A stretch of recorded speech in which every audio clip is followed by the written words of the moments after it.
Assalamualaikum warahmatullahi wabarakatuh. Halo teman-teman semuanya, perkenalkan nama saya Indah Nurjanah dengan nomor induk mahasiswa 220110018 Sekolah Tinggi Agama Islam Miftahul Huda Al-Azhar Kota Banjar. Pada kesempatan kali ini saya akan menyampaikan sebuah materi yang judul besarnya adalah Tantangan Pendidikan Islam di Era Revolusi Industri 4.0. Sebelumnya, saya ucapkan terima kasih banyak kepada yang terhormat Bapak Hisham Ahyani, SPDI MH, selaku dosen mata kuliah Bahasa Indonesia yang telah memberikan tugas membuat video presentasi dengan materi yang sudah dibuat oleh masing-masing mahasiswa. Sebelum kita masuk kepada pembahasan, perlu diketahui ada 5 poin penting yang akan kita bahas. Poin yang pertama, mengenai pendidikan Islam. Poin yang kedua, paradigma pendidikan Islam. Poin yang ketiga, relevansi pendidikan Islam dan teknologi. Poin yang keempat, era revolusi industri 4.0. Dan poin terakhir adalah peran dan strategi guru dalam menghadapi tantangan era industri 4.0. Baiklah, untuk mempersingkat waktu, langsung saja kita masuk ke materi yang pertama mengenai pendidikan Islam. Secara etimologi, pendidikan Islam lebih dikenal dengan istilah taklim dan tarbiyah yang berasal dari kata dasar alama dan robba, sebagaimana yang digunakan dalam Al-Quran, sekalipun dalam konotasi kata tarbiyah mengandung arti memelihara, membesarkan, dan mendidik sekaligus mengandung makna mengajar Allah. Menurut Jamaluddin dan Abdullah Ali, pendidikan Islam adalah bimbingan yang dilakukan oleh seorang dewasa kepada terdidik dalam masa pertumbuhan agar ia memiliki kepribadian muslim. Untuk selanjutnya, poin yang kedua yaitu paradigma pendidikan Islam. Menurut Joe Arthur Barker, sebagaimana yang diungkap oleh Aryumardi Azra, bahwa paradigma adalah seperangkat peraturan dan ketentuan baik yang tertulis maupun tidak tertulis dan memiliki fungsi untuk mencapai atau menentukan batas-batas dan menjelaskan cara berperilaku di dalam batas-batas tersebut agar menjadi orang yang berhasil. Melihat peranan pendidikan Islam sebagai fondasi dari generasi umat Islam dalam mempertahankan eksistensinya, mengalami banyak kendala dan tantangan yang harus dihadapi. Menurut Tsai Ing-wen, pengusaha teknologi Taiwan mengatakan yang dihadapi dunia pendidikan sekarang ini adalah revolusi dalam cara belajar di zaman ini. Zaman internet harus menyesuaikan diri dan berubah, kalau tidak akan tertinggal sejarah. Sehingga membuka peluang bagi lembaga pendidikan Islam juga akan menjadi bagian dari sejarah tersebut. Kalau tidak mulai membenahi sistem yang ada, serta bergerak menuju penguasaan ilmu, pengetahuan, dan teknologi modern, sehingga mampu bersaing di era globalisasi yang sedang dihadapi sekarang ini. Poin selanjutnya yaitu relevansi pendidikan Islam dan teknologi.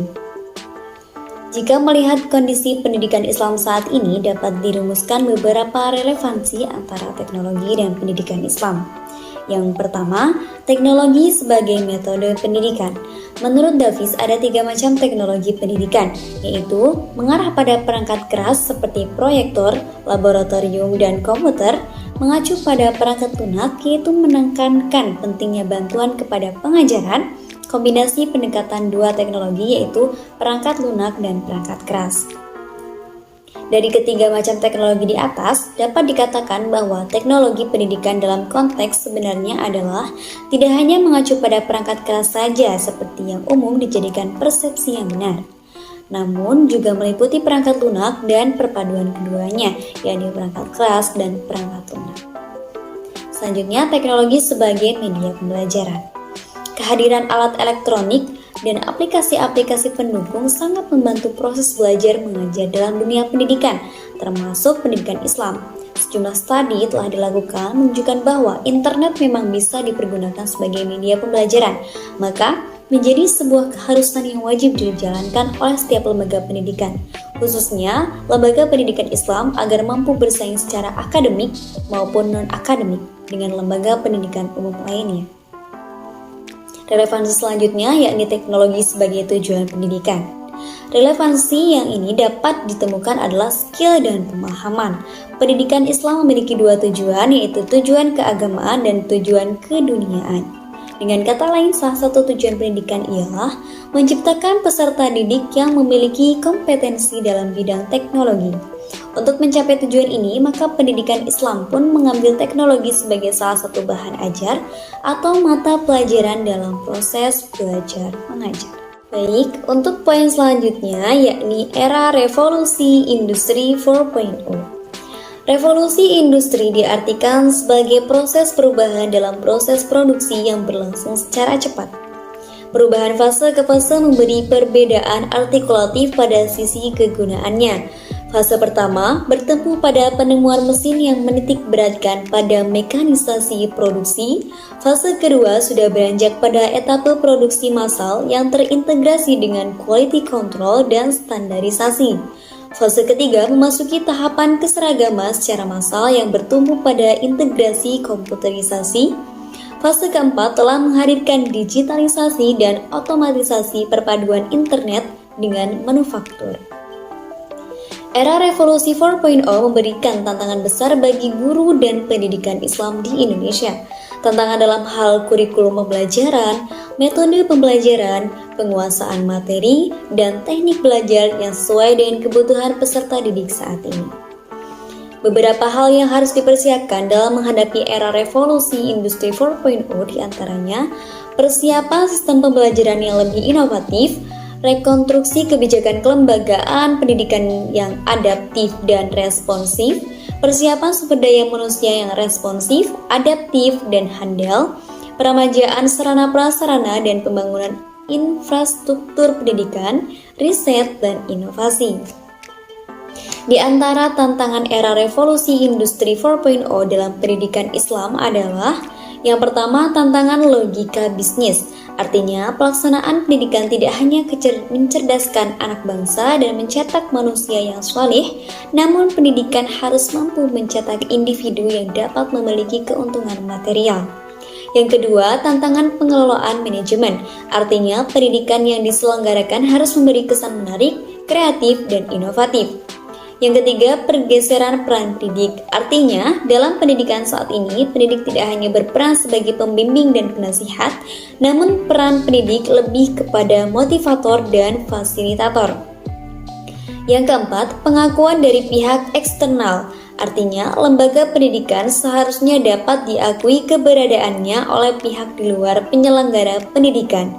Keberadaan pendidikan dapat diakui oleh pihak luar melalui akreditasi dan lulusannya. Yang kelima, perubahan paradigma masyarakat. Artinya, dahulu pendidikan dianggap sebagai tempat untuk menuntut ilmu dan memperbaiki diri, maka saat ini pendidikan dianggap salah satu upaya dan sarana mendapatkan pekerjaan. Untuk poin terakhir yaitu peran dan strategi guru dalam menghadapi tantangan era industri 4.0.